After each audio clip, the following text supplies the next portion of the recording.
اعوذ باللہ من الشیطان الرجیم بسم اللہ الرحمن الرحیم. Page number 9. والمطلوب من كل مسلم استعمال جميع الصلاحيات والطاقات التي أعطاه الله لنشر الهداية والدعوة إلى الله حتى يعبد الله وحده لا شريك له. ہر مسلمان سے کیا مطلوب ہے؟ سلیوز ہیں اللہ تعالیٰ کے، ماسٹر جو ہے وہ کچھ بھی ریکوائر کر سکتا ہے آپ سے، اس کو یہ رائٹ ہے، ٹھیک ہے. تو جو ریکوائرمنٹ ہے وہ یہ ہے کہ آپ اپنی ساری صلاحیات اور ساری ابیلٹیز، ساری کیپیبلٹیز، آل دی اسٹرینتھس آپ 2 کاموں میں لگائیں. وہ 2 کام ہیں لنشر الہدایتی، ہدایت کی نشر کو پھیلانا، اس کو پروپیگیٹ کرنا، اور دوسرا والدعوۃ الی اللہ، اللہ تعالیٰ کی طرف بلانا. تو ہدایت تو ہمیں پتہ ہے کہ وہ ہر وہ چیز ہے جو صراط المستقیم کی طرف لے جاتی ہے، وہ ہدایت ہوتی ہے. اور دعویٰ الی اللہ، اللہ تعالیٰ کی طرف لوگوں کو بلانا. کب تک بلاتے رہنا؟ حتی یعبد اللہ وحدہ لا شریک لہ، اللہ تعالیٰ کی عبادت شروع ہو جائے ساری دنیا میں، مطلب ساری مخلوق، سارے انسان اللہ تعالیٰ کی عبادت شروع کرنا ہے. آپ کا ٹارگٹ یہ ہونا چاہیے. یہ بات اتنی بڑی ہے کہ ہم لوگوں نے پہلے یہ کب سوچا تھا کہ ہمیں اس چیز کے لیے کام کرنا ہے، کہ ساری دنیا مسلمان ہو جائے. ہم لوگ یہ تو سوچتے ہی نہیں. ہم یہ سوچتے ہیں کہ ایک بندہ بھی اگر مسلمان ہو جائے تو ہمارے لیے کافی ہوگا، ہمیں بہت ثواب ملے گا. ہم لوگ یہ نہیں سوچتے کہ ہمارا ٹارگیٹ ہے کہ پوری دنیا مسلمان ہو جائے. ان ادر ورڈز کہ میرا کام اس وقت تک ختم ہو ہی نہیں سکتا جب تک دنیا کا آخری بندہ مسلمان نہ ہو جائے یا اللہ سے نہ جڑ جائے. بیسیکلی یعنی کئی تو مسلمان کہتے بھی اپنے آپ کو، لیکن ان کا اللہ سے تعلق نہیں ہے. ایک چیز جو مجھے بہت امپورٹنٹ لگی وہ تھی کہ اللہ تی آتا اللہ، کہ کیپیبلٹیز ہر ایک کو ڈفرینٹ ٹائپ کی ملی ہیں. تو جس کو جو قابلیت اور صلاحیت ملی ہوئی ہے وہ اس کے مطابق ایک تو کرے.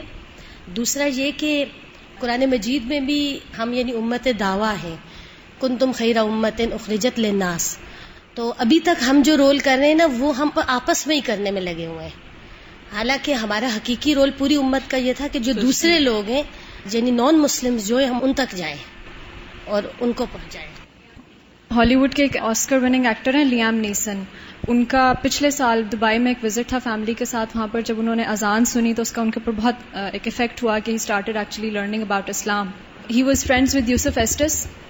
تو یوسف ایسٹس کا جو فیس بک پہ جو پیج ہے اس پر انہوں نے 3-4 مہینے پہلے کی بات ہے کہ اسٹیٹس میسج لکھا کہ Liam Neeson is trying to learn about Islam, اور ان کا مائنڈ جو ہے وہ بن رہا ہے.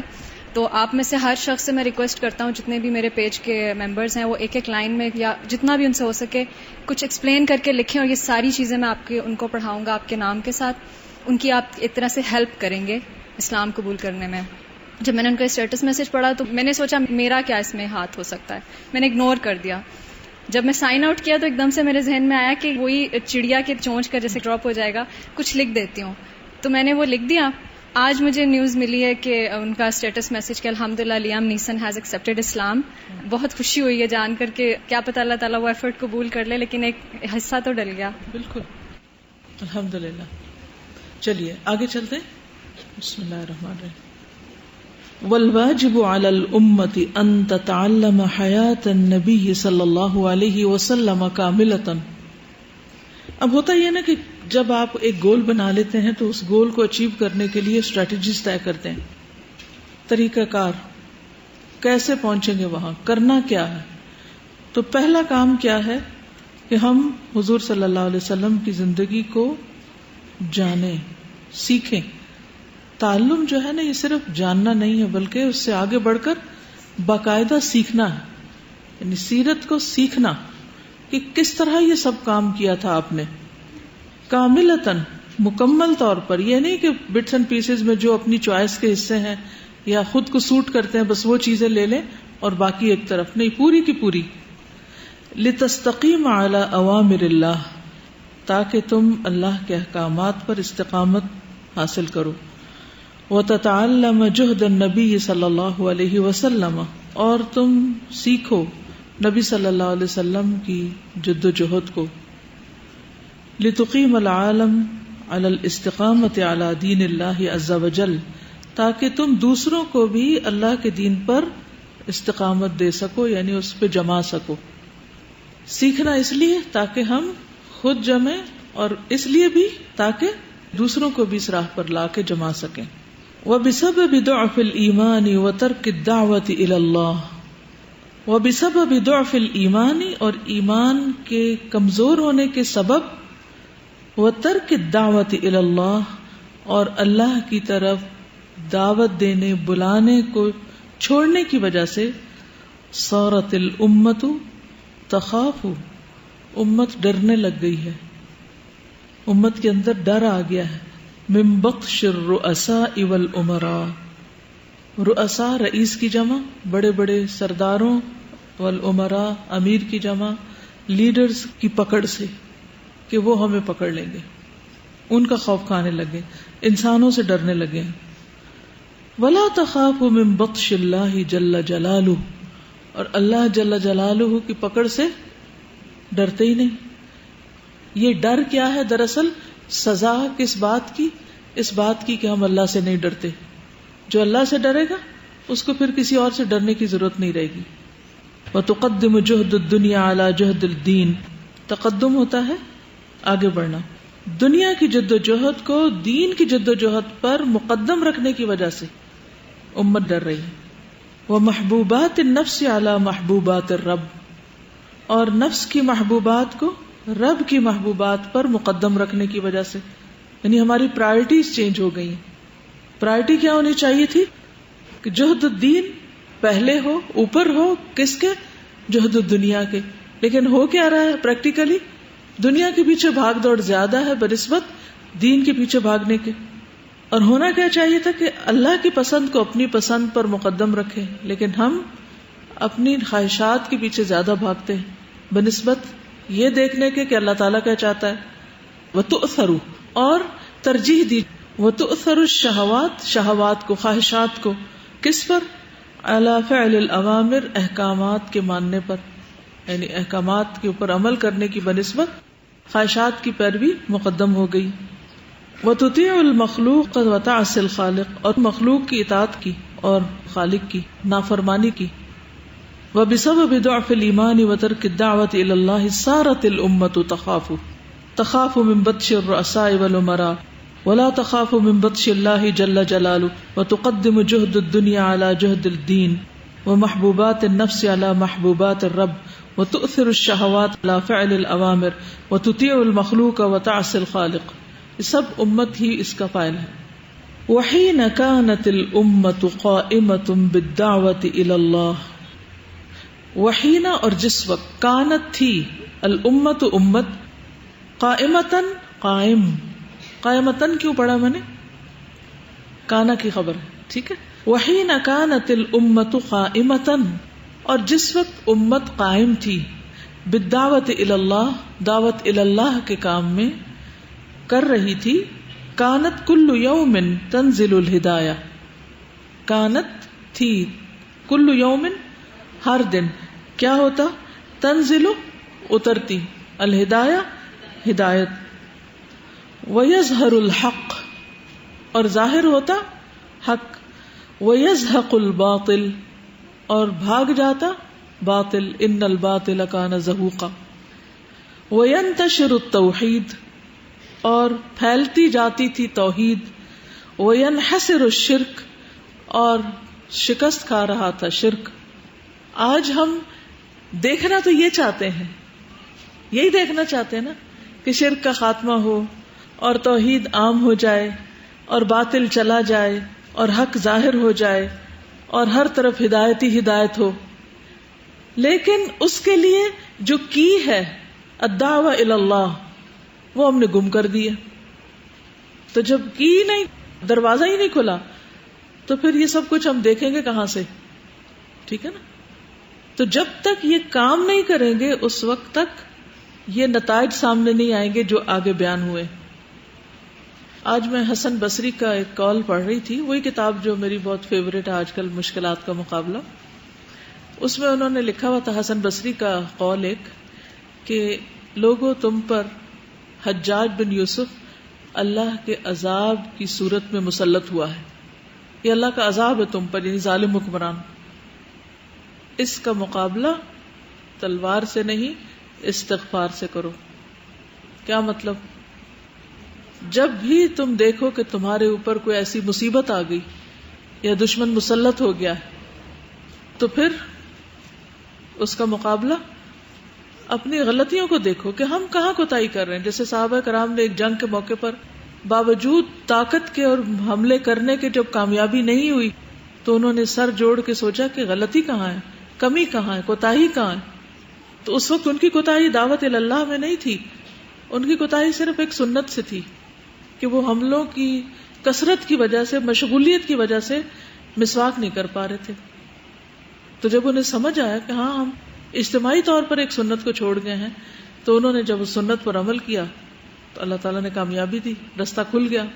یاد رکھیے جب کبھی زندگی میں کوئی ہرڈل آئے, کوئی کام نہ کر پائیں, جو آپ اپنے ٹارگٹ سیٹ کرتے ہیں وہ پورے نہ ہوں, تو ہمیشہ سوچیں کہ کہاں کمی ہے, کون سی غلطی ہو رہی ہے.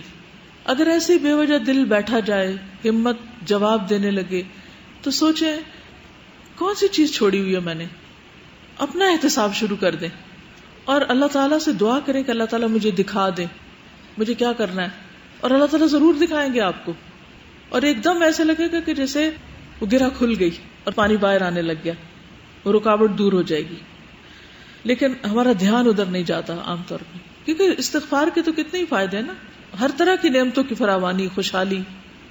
نوح علیہ السلام نے جو اپنی قوم کو کہا تھا وَقُلْتُ اسْتَغْفِرُوا رَبَّكُمْ إِنَّهُ كَانَ غَفَّارًا يُرْسِلِ السَّمَاءَ عَلَيْكُمْ مِدْرَارًا وَيُمْدِدْكُمْ بِأَمْوَالٍ وَبَنِينَ وَيَجْعَلْ لَكُمْ جَنَّاتٍ وَيَجْعَلْ لَكُمْ أَنْهَارًا مَا لَكُمْ لَا تَرْجُونَ لِلَّهِ وَقَارًا. تو ہم سب اجتماعی طور پر اس بہت بڑی کوتاہی کا شکار ہیں جس پر ہمیں توبہ کرنے کی ضرورت ہے, اور اس کی آگے وجہ بتا رہے ہیں. واللہ عز وجل اعطانا الاستعداد الکامل للقیام بالدعوت والعبادہ, اور اللہ عز وجل نے اعطانا عطا کیا ہے ہم کو الاستعداد طاقت, ہمت, الکامل مکمل, یعنی پوری استعداد ہمیں دی ہے, پوری طرح ہمیں اکوپ کیا ہے للقیام بالدعوت, دعوت کے قیام کے لیے, دعوت کا کام کرنے کے لیے, والعبادہ اور عبادت کے لیے. ہمارا جسم اس کے مطابق بنایا, ہمیں صلاحیتیں ویسی دی, ہمیں ویسے ٹولز دیے, ویسا علم دیا, وہ سارے ذرائع دیے, پرفیکٹ اگزامپل دی پروفٹ صلی اللہ علیہ وسلم کی شکل میں, کتاب دی, ہر چیز تو ہے ہمارے پاس. ہم تو دلیل کے میدان میں کہیں ہارنے والے ہیں ہی نہیں, اتنا کچھ ہے ہمارے پاس, اور پھر بھی ہم لوگوں کو حق نہ بتائیں. کتنی بڑی زیادتی اور کتنا بڑا ظلم ہے. آج ہم دیکھتے ہیں کہ جن لوگوں کے پاس وہ سب کچھ نہیں بھی, وہ ہم سے آگے ہیں اپنے اس کام میں. ہم کیا ایکسکیوز دیں گے؟ وَأَكْثَرُ الْمُسْلِمِينَ الْيَوْمَ تَرَكَ الدَّعْوَةَ إِلَى اللَّهِ, اور اکثر مسلمانوں نے آج یعنی آج کل ترکا چھوڑ دیا ہے الدعوت الی اللہ, دعوت الی اللہ کو, یعنی majority of Muslims have left this duty. کیوں؟ کیا وجہ؟ لأنه صار قانعا بالعمل الصالح, کیونکہ وہ ہو گئے قانعا, کنٹینٹ, بالعمل الصالح, نیک کاموں کا. ہم اتنے وظیفے کرتے ہیں, اتنے نفل پڑھتے ہیں, اتنا صدقہ خیرات کرتے ہیں, کافی ہے. فالعابد میدانہ نفسہ, عابد کا میدان, اس کا اسفیئر یا اس کا جو دائرہ کار ہے, اس کا اپنا نفس اور اپنی جان اور اپنی ذات ہوتی ہے. والداعی میدانہ کل الناس, اور داعی جو ہیں ان کا میدان سارے کے سارے انسان ہیں. وکلاہما علی خیر, دونوں ہی اچھا کر رہے ہیں. لیکن القطرۃ لا تقارن بالبحر, لیکن قطرے کا مقابلہ, موازنہ, کمپیرزن نہیں کیا جا سکتا سمندر کے مقابلے میں. دعوت الی اللہ سمندر کی طرح ہے اجر کمانے کے اعتبار سے, اور عبادت قطرے کی طرح ہے اس کے مقابلے میں. وکلاہما لازم, دونوں لازم ہیں. یہ نہیں کہ جو دعوت الی اللہ کرے وہ عبادت چھوڑ کے بیٹھ جائے, اور جو عبادت کرے وہ دعوت الی اللہ نہ کرے. دونوں ہی ضروری ہیں. نبی صلی اللہ علیہ وسلم کو اسوہ حسنہ کیا کہتا ہے؟ کیا آپ تہجد پڑھتے تھے؟ فرض کے درجے میں. قرآن پڑھتے تھے؟ جماعت سے نماز پڑھتے تھے؟ ذکر کرتے تھے؟ دعائیں مانگتے تھے، ساری عبادتیں کرتے، روزے رکھتے تھے، صدقہ خیرات کرتے تھے، حج عمرہ کیا، سب کچھ کرتے تھے، جہاد فی سبیل اللہ کیا، لوگوں کو تعلیم دیتے تھے، سب کچھ کرتے تھے. تو اسوہ حسنہ کیا ہے؟ بہترین مثال کیا ہے کہ اپنی صلاحیت کے مطابق صرف اپنی ذات کو فوکس نہ بنائیں بلکہ دعوت اللہ بھی جاری رکھیں حسب توفیق، جتنی ہمت ہو. سورۃ العصر، اس میں آپ دیکھیے کہ چاروں چیزیں آ جاتی ہیں: ایمان، عبادت، ایک دوسرے کو حق کی بات کرنا اور ایک دوسرے کو صبر کی تلقین کرنا. آج آپ کو پتہ ہے سب سے زیادہ کمی کس چیز کی ہے؟ اول تو لوگ دین کی طرف نہیں آتے، اور جو آتے ہیں ان کو کوئی توجہ دینے والا نہیں، ان کو کوئی تیار کرنے والا نہیں، ان کی کوئی تربیت کرنے والا نہیں ہے. لیکن اس کو ہم ایک فالتو کام سمجھتے ہیں. ہم سب چاہتے ہیں اچھے اسکول ہوں، اچھے ٹیچرز ہوں، ہر شعبے میں اچھے لوگ ہوں، لیکن وہ لوگ نکلیں گے کہاں سے؟ نبی صلی اللہ علیہ وسلم نے افراد تیار کیے تھے، ٹھیک ہے نا، اور سونے کے پہاڑ بھی خرچ کیے تھے، جو کچھ ان کے پاس آیا. تو سونے کا پہاڑ تو جتنا بھی، پہاڑ سے مراد یہ کہ جو بھی جس کے پاس میکسیمم ہو وہ تو خرچ کر ہی سکتا ہے انسان. وہ اتنا مشکل نہیں ہے، وہ تھوڑی دیر کے لیے ہوتا ہے، جیسے انجیکشن لگتا ہے نا تو ایک سوئی چپتی ہے نا، تو اس وقت پھر آگے چلا جاتا ہے تو وہ دوائی اندر جاتی ہے تو راحت آ جاتی. تو صدقہ میں بھی یہی ہوتا ہے، تھوڑی دیر کے لیے ہوتا ہے کہ دینا پڑ رہا ہے، اور جب دے دیتے ہیں تو اس کے بعد انجیکشن کی طرح ہی انرجی ملتی ہے. لیکن افراد کی تیاری، اس کے لیے کیا لگتا ہے؟ استقامت. یہ آپ دیکھ رہے پیچھے یہ جنہوں نے کہا نا ان تتعلم حیات النبی صلی اللہ علیہ وسلم کاملۃ لتستقیم علی اوامر اللہ وتتعلم جہد النبی صلی اللہ علیہ وسلم لتقیم العالم علی الاستقامت علی دین اللہ. اس کی کمی ہے ہم میں. صحابہ کرام کی مثالیں ایسے ہی تھی. وہ جس علاقے میں گئے، اب ایجپٹ کی زبان عربی تھوڑی تھی، تو کیسے عربی بن گئی؟ کبھی سوچا آپ نے؟ صحابہ وہاں جا کے بس گئے تھے اور انہوں نے عوام میں پھیل کے کام کیا تھا اور اپنا پورا کلچر ٹرانسفر کر دیا تھا. ہماری مثالوں سے اوروں نے سیکھا اور انہوں نے اس کو اپنے مقاصد کے لیے استعمال کیا. ہم اپنی نسلوں کے لیے وہ کیوں نہیں کر سکتے جو دوسرے اپنے مقاصد کے لیے کر رہے ہیں؟ اصل بات ہی نہیں کہ گولز ہی نہیں ہے لائف میں کوئی کہ کیا کرنا ہے، کہاں پہنچنا ہے، کیونکہ وہاں پہنچنے کے لیے پھر محنت کرنی پڑتی ہے نا. یہ ٹھان لیں کہ آپ نے اپنے اندر ایسی کوئی قابلیت پیدا کرنی ہے کہ جس سے آپ پھر دوسرے کو فائدہ دے سکیں، کیونکہ کچا پکا حلوہ پکا کے دینے سے پیٹ میں درد ہو جاتی ہے. اپنی قابلیت کو بڑھائیں کہ نبی صلی اللہ علیہ وسلم کی زندگی کو باقاعدہ سیکھیں، اور صرف زندگی کے حالات ہی نہیں بلکہ آپ کی جہد جو تھی، آپ کی مشقت جو تھی، محنت آپ کتنی کرتے تھے اس کو سیکھیں، کیونکہ ان سارے کاموں کے لیے محنت درکار ہے جو ہم کرتے نہیں. فالعبادۃ واجب الامتی والدعوۃ وظیفۃ الامتی. مجھے اس کتاب کی خوبصورتی یہ لگتی ہے کہ جو دل کی باتیں ہیں نا ان کو اتنے اچھے الفاظ انہوں نے دے دیے نا کہ بالکل ایسے روز روشن کی طرح بات واضح ہو جاتی ہے. ہم یہ مفہوم ادا کرنے میں اتنے گھنٹے لگا دیتے ہیں اور یہ 2 لفظوں میں انہوں نے بات واضح کر دی. فالعبادۃ واجب الامتی والدعوۃ وظیفۃ الامہ. عبادت امت کا فریضہ ہے اور دعوت امت کا وظیفہ ہے، جاب ہے. وظیفہ آپ کو پتہ ہے، وظیفہ یہ اسکالرشپ نے وظیفہ عربی زبان میں کہ ما وظیفتک، یہ تمہاری کیا جاب ہے، کیا پروفیشن ہے تمہارا، تمہاری کیا سروسز ہیں، تم کمیونٹی کو کیا دے رہے ہو. تو یہ امت کا وظیفہ ہے یہ. وَرَحْمَةُ اللَّهِ لَنَا مَشْرُوطَةٌ بِرَحْمَةِ جَمِيعِ مَنْ فِي الْأَرْضِ. وَرَحْمَةُ اللَّهِ لَنَا، اور اللہ کی رحمت ہمارے لیے بحیثیت امت کے مشروطۃ، مشروط ہے، کنڈیشنل ہے. کس کے ساتھ؟ بِرَحْمَةِ جَمِيعِ مَنْ فِي الْأَرْضِ، زمین میں جو بھی ہیں ان سب کی رحمت کے ساتھ. الراحمون یرحمہم الرحمن، رحم کرنے والوں پر رحمان رحم کرتا ہے. کرو مہربانی تم اہل زمین پر، خدا مہربان ہوگا اچھے بنے.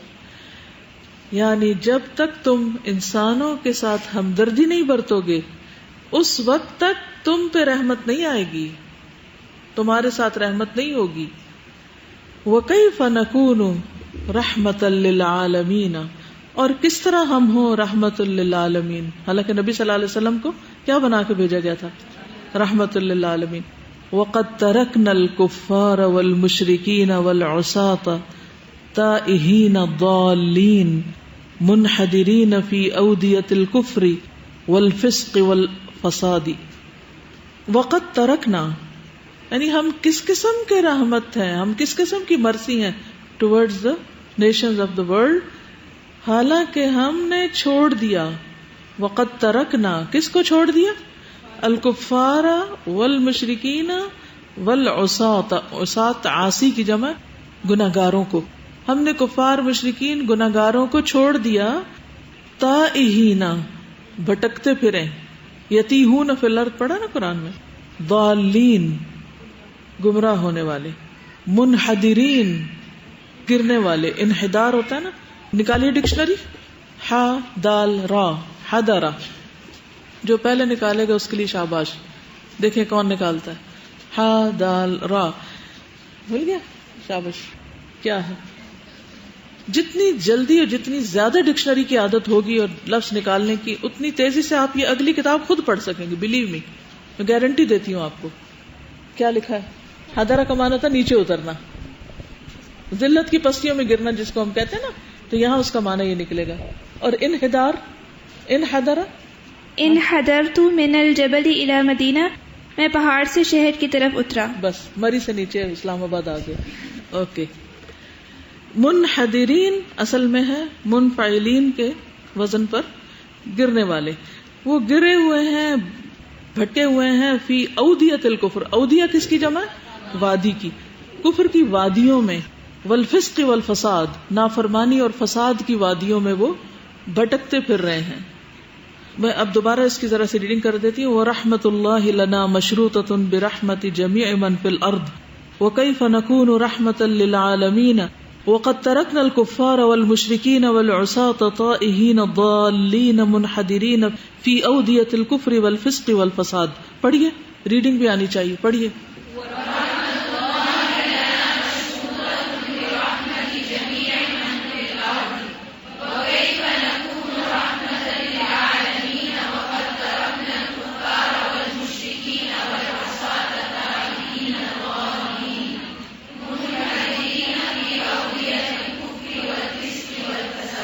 شابش. میرے ذہن میں آ رہا تھا کہ آپ لوگ پہلے سٹیپ پر اپنے آپ کو پاس کرا لیجئے کسی سے. مثلا جو لوگ اچھا پڑھتے ہیں کلاس میں، ان کو سنا کے اور پھر کسی نہ کسی کو پڑھانا شروع کر دیں.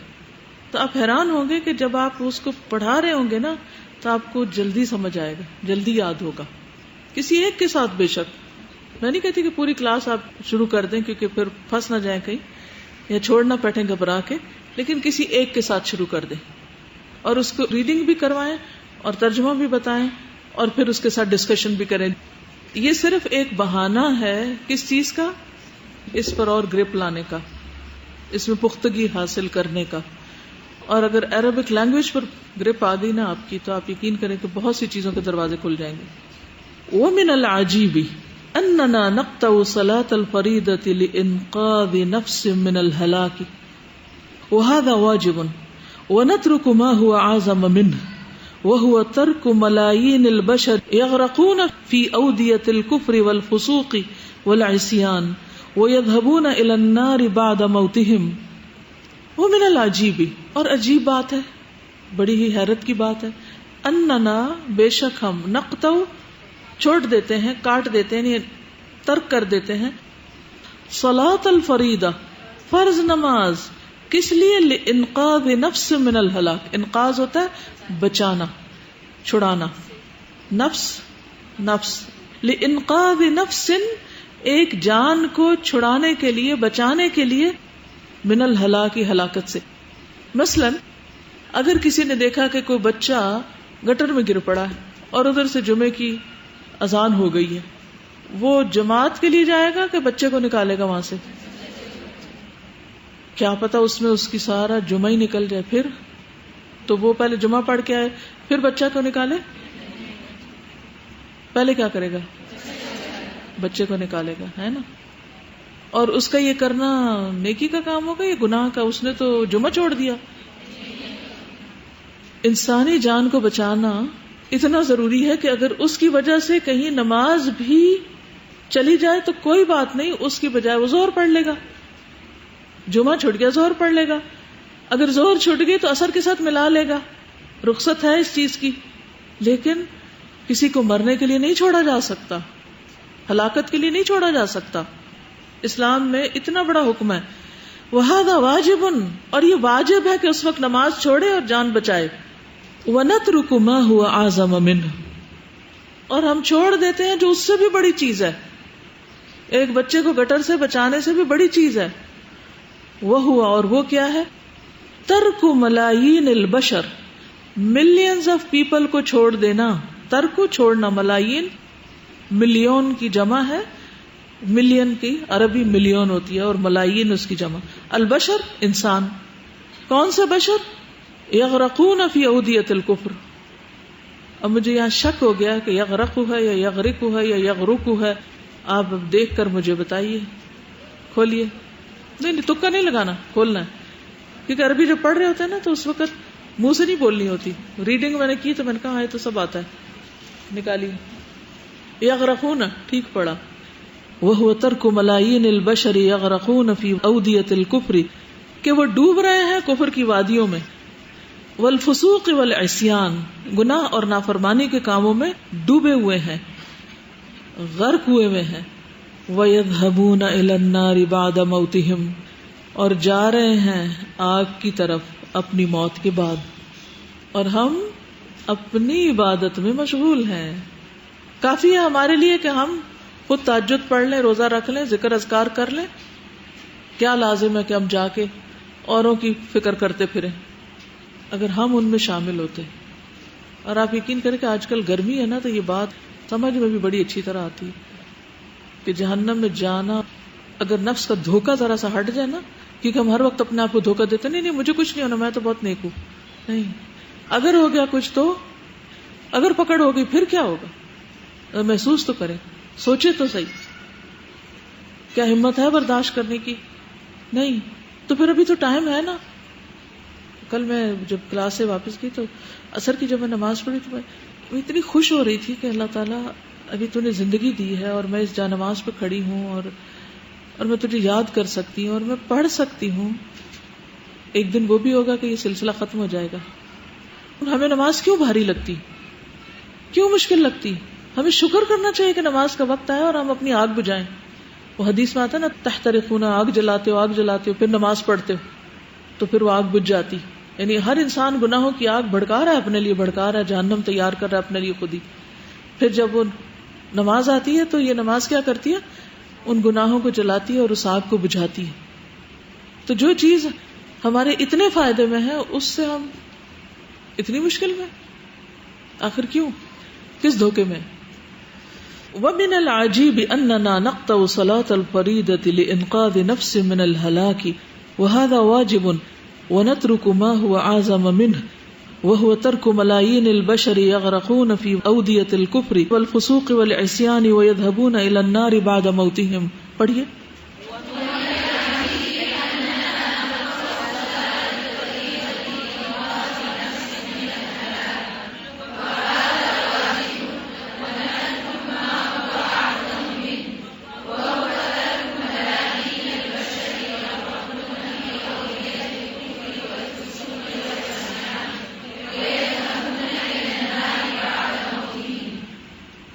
سمجھ آ گئی؟ عربی پڑھ کے سمجھ آئی ہے تو تھوڑی سی تکلیف گھر جا کے کر لینا. 5-7 دفعہ اس کو بس صرف ریڈنگ کیا کریں. جیسے آپ عربی کے بہت ماہر ہیں اور آپ عربی بول رہے ہیں اور لاؤڈلی بولا کریں، زور زور سے پڑھا کریں. زبر دیر تو آپ لگا ہی لیتے ہیں نا، پھر ٹھیک ہو جائیں گے، کرتے کرتے ٹھیک ہو جائے گا. ہمت کریں، جرت کریں. حیرانگی کی بات ہے، اٹس اسٹرینج کہ ہم چھوڑ دیتے ہیں نماز فرض کسی جان کو بچانے کے لیے. وَهَذَا وَاجِبٌ، یہ ساری کی ساری عجیب بات ہے. صرف نماز چھوڑنا عجیب نہیں. إِنَّ مِنَ الْخَسَارَةِ الْفَادِحَةِ أَن يُنْفِقَ الْمُسْلِمُ أَوْقَاتَهُ وَأَمْوَالَهُ وَفِكْرَهُ وَنَشَاطَهُ فِي سَبِيلِ الدُّنْيَا الْفَانِيَةِ غافلا عن اصلاح نفسه واصلاح غیره والعمل بما يحبه الله ويرضاه من الاعمال الصالحة.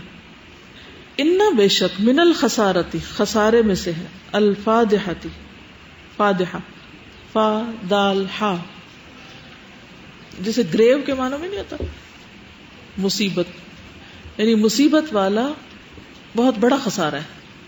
الخسارۃ الفادحہ یعنی بڑا مصیبت والا خسارہ، یعنی سخت نقصان کی بات، یوں سمجھے.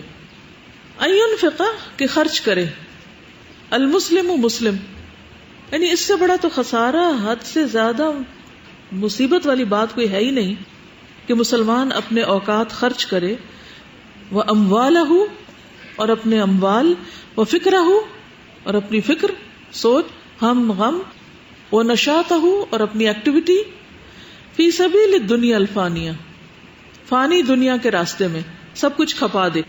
ینفقو اب خرچ کرے میں نہیں ترجمہ اچھا ہوگا، سب کچھ کھپا دے. غافلا عن اصلاح نفسہ، غافل ہو کر اپنی نفس کی اصلاح سے، وہ اصلاح غیرہ اور دوسروں کی اصلاح سے، والعمل بما یحبہ اللہ اور اس عمل سے جس سے اللہ محبت رکھتا ہے اور اس سے راضی ہوتا ہے، ویرضاہ من الاعمال الصالحۃ نیک اعمال میں سے، یعنی نیک اعمال میں سے اللہ تعالیٰ جس سے راضی ہوتا ہے اور جس سے محبت کرتا ہے اس پر عمل سے اور دوسروں کی اصلاح سے اور اپنے نفس کی اصلاح سے غافل ہو کر فانی دنیا کے راستے میں اپنی ساری کوششیں، فکر، مال، اوقات کھپا دے.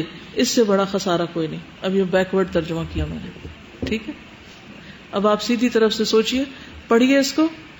ان من الخسارۃ الفادحۃ ان ينفق المسلم اوقاتہ واموالہ وفکرہ ونشاطہ فی سبیل الدنیا الفانیہ غافلا عن اصلاح نفسہ واصلاح غیرہ والعمل بما یحبہ اللہ ویرضاہ من الاعمال الصالحہ. پڑھیے.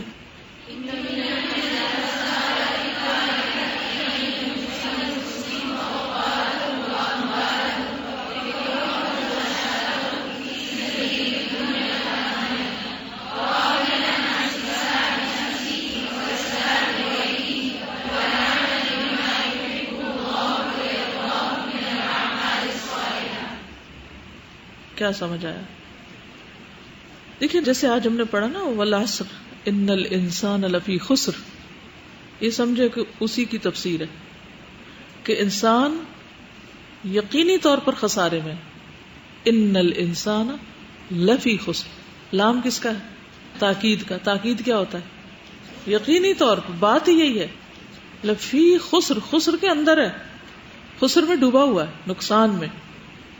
تو الخسارۃ الفادحہ کیا ہے؟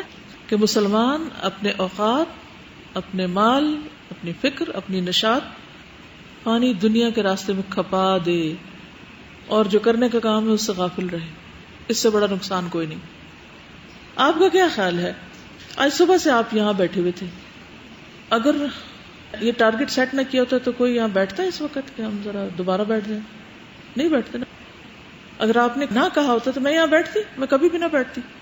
لیکن اب ہماری ایک کمٹمنٹ ہے نا، تو ہم سب کچھ چھوڑ کے آ کے بیٹھ جاتے ہیں، چاہے بھوکے ہیں، پیاسے ہیں، تھکے ہیں، کچھ بھی ہیں، لیکن ہم کیوں بیٹھ جاتے ہیں؟ اور پھر آپ دیکھیں نفس کتنا چالاک ہوتا ہے نا. پہلے انسان کو کہتا نہیں آج تو کیا تم بیٹھو گے بھی تو سمجھ کو نہیں آنی، آج بہت تھکاوٹ ہے، آج ایسا ہے، آج ویسا ہے، آج فلاں کام بھی، چلو کیا ہوا ایک چھوڑ ہی دو، ایک خیر ہے. اور کئی ایک نے کیا بھی ہوگا یہ عمل اس نسخے پہ. اچھا، اس کے بعد آپ دیکھ لیجئے گا جب ہم آ جاتے ہیں نا، بیٹھ جاتے ہیں، پھر ہمیں تھکاوٹ بھول جاتی ہے. پھر تھوڑی دیر کے بعد ہمیں یاد نہیں رہتا کہ ہم کیا کہہ رہے تھے، پھر نفس سیدھا ہو جاتا ہے. اچھا، کسی وقت ایسا ہوتا ہے نا کہ بھوک لگتی ہے نا، تو آپ سوچتا ہے کہ مرنے لگے ہم. اچھا، تو میں اپنے ساتھ تجربہ کرتی ہوں کہ اچھا دیکھتی ہوں کہ کیا ہوتا ہے میرے ساتھ، مثلاً کیا ہوگا، اور میں دیکھتی جاتی ہوں. آپ بلیو می، وہ ایک ہوتا ہے نا جو وہاں تک پہنچ کے نا گراف گرنے لگتا ہے، اور پھر لگتا ہے کہ جیسے اب تو کھانے کی ضرورت ہی نہیں رہی. یہی ہر چیز میں ہے. تو ٹارگٹ سیٹ کریں، کتنے بھی کام ہو، کتنی بھی اسائنمنٹس ہو، کتنے بھی ایگزامز ہو. جب میں یونیورسٹی میں تھی نا تو ہمیں بھی ہر ٹرم میں اتنا کام ملتا تھا. میں نے 96 پیپرز لکھے تھے، یعنی جب اپنے پڑھ رہی تھی.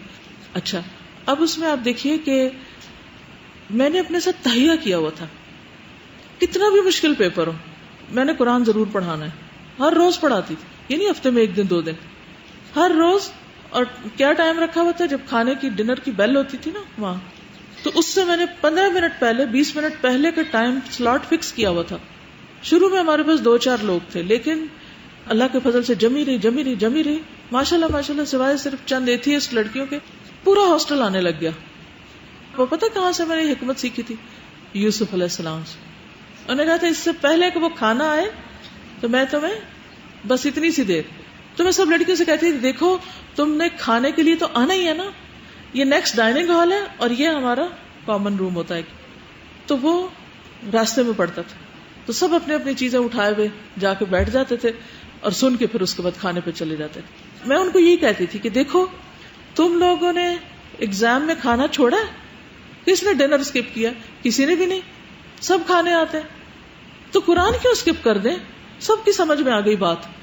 اور الحمدللہ کوئی چھٹی نہیں کرتا تھا، پھر سب آ جاتے تھے تھوڑی دیر کے لیے. کیوں کہ ٹارگٹ سیٹ کر لیا تھا، اس وقت میں یہ کام کرنا ہے. وہ شروع میں نفس پہ بھاری ہوتا ہے، پھر بندہ ٹھیک ہو جاتا ہے، پھر نفس راضی ہو جاتا ہے، ٹیم ہو جاتا ہے. مثلاً اگر آپ کے لیے ممکن ہو، چاہے کچھ بھی ہو جائے، مثلا مہمان آ گئے، آپ نماز پڑھ ہی رہے تھے، مہمان آ گئے، اب مہمانوں کو سرو کرنا ہے نا، آپ نے کوئی چائے پانی کچھ تو کریں گے نا. اچھا کتاب آپ نے جو پڑھنی تھی نا اس کو نہیں وہ ہاتھ سے چھوڑنا، وہ لے کے ساتھ چلے جائیں. مثلا آپ نے پانی رکھا چائے کا، کچھ اور کر رہے ہیں کہ ساتھ وہ اچھا چلو اگر پورا صفحہ نہ بھی سی تو تھوڑا سا، لیکن چھوڑنا نہیں. مسئلہ پتہ کیا ہوتا ہے، جو لوگ آج نہیں آئے نا ان کے لیے اگلے ہفتے آنا اور مشکل ہو جائے گا.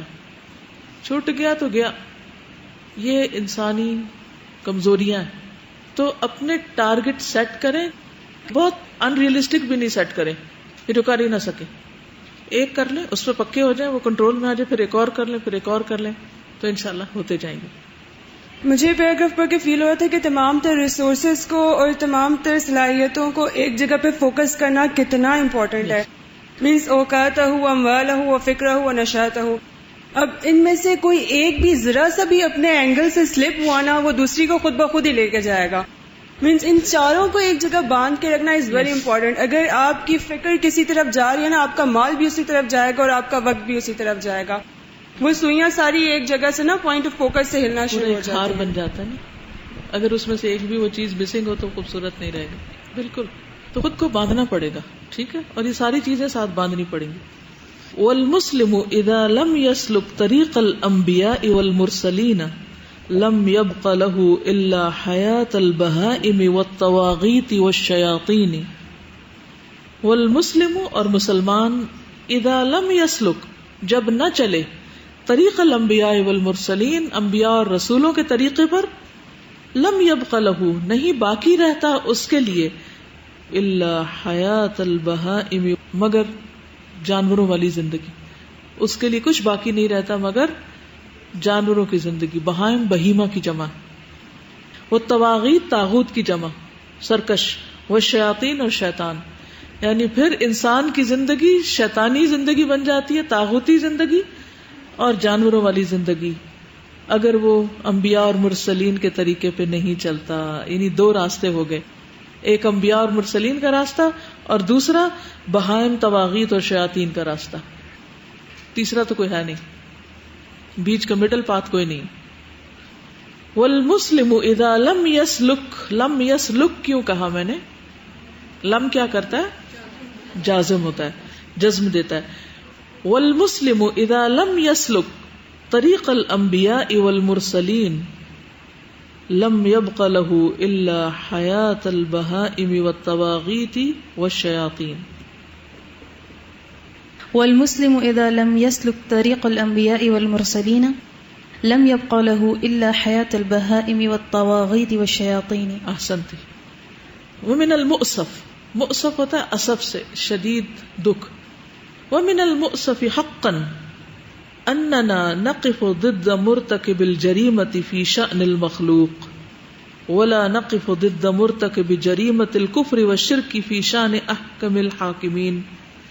فهلا ندعوه الى الله ونعلمه الدين ليرضى عنه رب العالمين وَيُكْرِمُهُ بِالْجَنَّةِ دَارَ الْمُتَّقِينَ وَمِنَ الْمُؤْسَفِ، اور بہت دکھ کی بات ہے، جیسے ہم کہتے ہیں نا I'm sorry، تو عربی میں کہتے ہیں نا آصف، انا Asif جداً، I'm very sorry، Asif افسوس۔ وَمِنَ الْمُؤْسَفِ حَقًّا، اور حقیقی معنوں میں بہت ہی افسوسناک بات ہے، اننا کہ بے شک ہم نقف، ہم کھڑے ہیں، ضد اپوزٹ، مرتکب الجریمتی، مرتکب ارتکاب کرنے والے، الجریمہ جرم کے، فی شأن المخلوق مخلوق کے حق میں، ولا نقف ضد مرتکب جریمۃ الکفر والشرک فی شأن احکم الحاکمین، اور نہیں کھڑے ہوتے کفر اور شرک کے مرتکب کے خلاف اللہ کے حق میں، یعنی اللہ کا حق دینے میں اس کے خلاف نہیں جاتے، ٹھیک۔ فَهَلْ لَا نَدْعُوهُ، تو ہم کیوں نہ اس کو بلائیں، کیوں نہ اس کو دعوت دیں، الی اللہ، اللہ کی طرف، وَنُعَلِّمُهُ الدِّينَ، اور ہم سکھائیں اس کو دین، لِيَرْضَ عَنْهُ رَبُّ الْعَالَمِينَ، تاکہ راضی ہو جائے اس سے رب العالمین، وَيُكْرِمُهُ، اور عزت دے اس کو، بالجنتی، جنت کی شکل میں، دار المتقین، جو متقین کا گھر ہے۔ یعنی ہم مخلوق کے ساتھ بھی زیادتی کر رہے ہیں اور اللہ کا حق بھی ادا نہیں کر رہے، کیونکہ ہم اپنا فرض پورا نہیں کر رہے۔ تو فرض پورا کرنے کے لیے کیا کریں؟ فَهَلْ لَا نَدْعُوهُ إِلَى اللَّهِ، اللہ کی طرف دعوت دیں، دین سکھائیں، تاکہ اس سے بھی رب راضی ہو جائے اور اس کو جنت ملے۔ ان جميع مشاکل العالم البشری تعود الى عدم طاعت اللہ ورسولہ، یہ جملہ بہت ہی زبردست ہے۔ ہم دنیا بھر کے جو حالات کی مشکلات ہیں ان کا کبھی کسی چیز کو ذمہ دار قرار دیتے ہیں، کبھی کسی کو، کبھی کسی کو، لیکن اصل بات کیا ہے کہ اس کا سبب اللہ رسول کی اطاعت سے روگردانی ہے۔ میں سوچی تھی کہ اس وقت دنیا میں سب سے زیادہ خوف کس بات کا ہے، مسلمانوں کی نہیں صرف بات کریں، اوور آل سب سے بڑا مسئلہ کیا ہے اس وقت انسانوں کا اس زمین پر؟ انوائرمنٹ کا بم پھٹنے والا ہے، بہت سخت پریشان ہیں لوگ۔ گلوبل وارمنگ اسی کا دوسرا نام ہے، گلیشیئر پگھل رہے ہیں، پانی ختم ہو رہا ہے، اور اسی طرح کی بہت سی آفات ہیں۔ کبھی سوچے انسان کیوں ہے یہ نوبت، کیوں آئی ہے، کیوں نوبت آئی ہے کہ پانی ختم ہو گیا؟ اسراف۔ ان اللہ لا يحب المسرفین، اور مسرفین کس کے بھائی ہیں؟ شیطان کے۔ ان المبذرین کانوا اخوان الشیاطین۔ تو دنیا کی جتنی بھی مشکلات ہیں، کسی بھی مشکل کو نہ اینالائز کرنا شروع کر دیجئے، پرسنل لیول پر ہو، اپنے خاندان کے اندر دیکھیں، کسی فرد کے اندر دیکھیں، شہر میں دیکھیں، ملک میں دیکھیں، دنیا میں دیکھیں، آخرت میں دیکھیں، یعنی ایک ایٹم سے لے کے پہاڑ تک دیکھیں، ہر مشکل کے پیچھے اصل وجہ کیا ہے؟ اللہ رسول کی نافرمانی ہے۔ آپ جو چاہیں کر کے دیکھ لیں، وہیں پہنچیں گے اسی نتیجے پر۔ آپ کوئی مشکل دیکھیے، مثلاً آپ یہاں سے گئی تو آپ کو لگی ٹھوکر، اب آپ کیا سوچیں گی فوراً؟ پتہ نہیں کس نے رکھا تھا یہاں، اچھا اس نے کیوں رکھ دیا وہاں، بس کیلے کا چھلکا ویسے ہی پھینک دیا، جس کے وجہ سے یہ چوٹ دوسرے کو لگ گئی۔ وجہ کیا اصل میں؟ اس نے جو اللہ رسول کا حکم تھا اس کے خلاف بات کی۔ چھوٹی سے چھوٹی مثال آپ دیکھیں، کوئی بھی مشکل دیکھیں کہیں بھی اور اس کو انالائز کریں کہ وجہ کیا ہے، آپ کو وجہ پتہ چل جائے گی۔ تو یہ مجھے بہت ہی اچھا لگا کہ ان جمیع مشاکل العالم البشری تعود الى عدم طاعت اللہ ورسولہ۔ ان بے شک جمیع، ساری کی ساری، مشاکل مشکلات، العالم البشری انسانی دنیا کی، تعود لوٹتی ہیں، الی عدم طاعت اللہ ورسولہ، اللہ رسول کی طاعت نہ کرنے کی طرف، عدم یعنی نہ ہونا۔ ولحل جمیع هذه المشاکل، اور ان ساری مشکلات کا حل کیا ہے؟ یجب علینا، ہم پر واجب ہے، تحکیم القرآن والسنہ، قرآن و سنت کا حکم ماننا یا ان کا حکم نافذ کرنا، یا ان کو حکم ماننا، یعنی ان سے فیصلہ کروانا۔ وَأَخْذُ الْعِلَاجِ مِنْهُمَا، اور ان دونوں سے ہی علاج مانگنا، انہی سے سلوشن۔ سورۃ الفتح آیت 17۔ جو اللہ رسول کی اطاعت کرے گا وہ اس کو جنات میں داخل کرے گا جن کے نیچے نہریں بہتی ہیں، اور جو منہ موڑ جائے گا وہ اس کو دردناک عذاب دے گا. تو کسی بھی قسم کے عذاب تکلیف کی اصل وجہ کیا؟ اللہ رسول سے منہ موڑ لینا، ان کی نافرمانی کرنا. میں کہتی ہوں کچھ بھی ہو، کسی بھی بہانے سے فرض نہیں ٹلتا. کسی نے حسن بصری کو دیکھا نا، کہا کہ ہمیشہ تم اتنے مطمئن نظر آتے ہو، ہنستے، خوش مزاج، سب راز کیا ہے؟ تو اس میں جو انہوں نے 4 باتیں اپنی زندگی کی بتائیں وہ بہت ہی قیمتی باتیں. اس میں سے ایک انہوں نے بتائی کہ جو میرا فرض ہے وہ میرا ہی فرض ہے، وہ میں نے ہی کرنا ہے، اس لیے مجھے وہ کر لینا چاہیے. اس کے لیے بہانے ڈھونڈنے کی بجائے اس کو کر لینا چاہیے، کیونکہ وہ مجھ سے پوچھا جائے گا. تو وہ پھر انسان کر لیتا ہے، جب کر لیتا ہے تو مطمئن ہو جاتا ہے.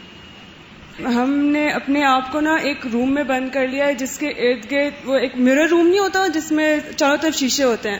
ہم ہر طرف اپنے آپ کو دیکھنا چاہتے ہیں. اگر ہم تھوڑا سا بھی دین کا کام کرنا چاہتے ہیں تو ہمیں ان شیشوں کو ایک ایک کر کے توڑنا پڑے گا تاکہ اس کمرے سے باہر کی دنیا بھی ہمیں نظر آئے. اپنی ذات سے باہر بھی نکل کے ہم سوچ سکیں کہ ہم کیا کر سکتے ہیں، سوائے اپنے آپ کو صرف اور صرف اپنے آپ کو گروم کرنے سے بہتر ہے کہ باقیوں کو بھی جو ہے اس راہ کی طرف لے کر آیا جائے. بالکل. جزاکم اللہ خیرا. سبحانک اللہم و بحمدک، نشہد ان لا الہ الا انت، نستغفرک و نتوب الیک. السلام علیکم و رحمۃ اللہ وبرکاتہ.